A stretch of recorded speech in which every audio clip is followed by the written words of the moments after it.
Good morning all of you. 12th class हम पढ़ रहे थे हमारा इतिहास भाग 1। इतिहास भाग 1 में हमने हमारा जो 4 विषय है विश्वास, विचारक और इमारतें, इसमें हमने बौद्ध धर्म के बारे में पढ़ा। आज हम उसी में मूर्ति कला पढ़ेंगे। हमने अभी तक पढ़ा कि किस तरह से स्तूपों में मूर्तियाँ बनी हुई थी उनको यूरोप ले जाया गया।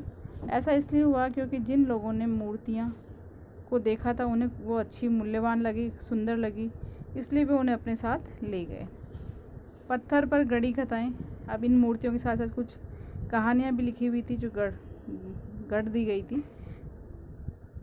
ऐसे घुमक्कड़ कथावाचकों को देखा होगा आपने, जो अपने साथ कागज के बने चित्र, जिनको चारण चित्र या फड़ चित्र भी कहते हैं, अपने साथ घूमते हैं और कुछ उसमें से कहानी सुनाते हैं और साथ में इन चित्रों को भी दिखाते हैं। इसी तरह से इसमें देखा गया है कि पहली बार मूर्तिकला के अंश को प्रस्तुत किया गया जिसमें फूस की झोंपड़ी, पेड़ों वाले ग्रामीण दृश्य का चित्रण दिखता है। परंतु वे कला इतिहासकार जिन्होंने सांची की इस मूर्तिकला को बताया है, वे वेशांतर जातक से इनके दृश्यों को लिया है, ऐसा बताते हैं। ये कहानी है ऐसे एक राजकुमार के बारे में जिसने अपना सब कुछ ब्राह्मण को सौंप दिया। इस चित्र में उसी प्रकार के चित्र को दर्शाया गया है, अगर आप ध्यान से देखेंगे तो। आगे अगर आप देखें तो इस कहानी के आधार पर वो जो राजकुमार था वो सब कुछ त्याग कर जंगल में चला गया और इसका उदाहरण हमें मूर्ति कला के द्वारा प्रस्तुत किया जाता है, उसके द्वारा हमें पता चलता है।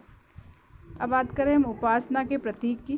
बौद्ध मूर्ति कला को समझने के लिए जो कला है वो इतिहासकारों को बुद्ध के चरित्र लेखन के बारे में समझ बनानी पड़ी।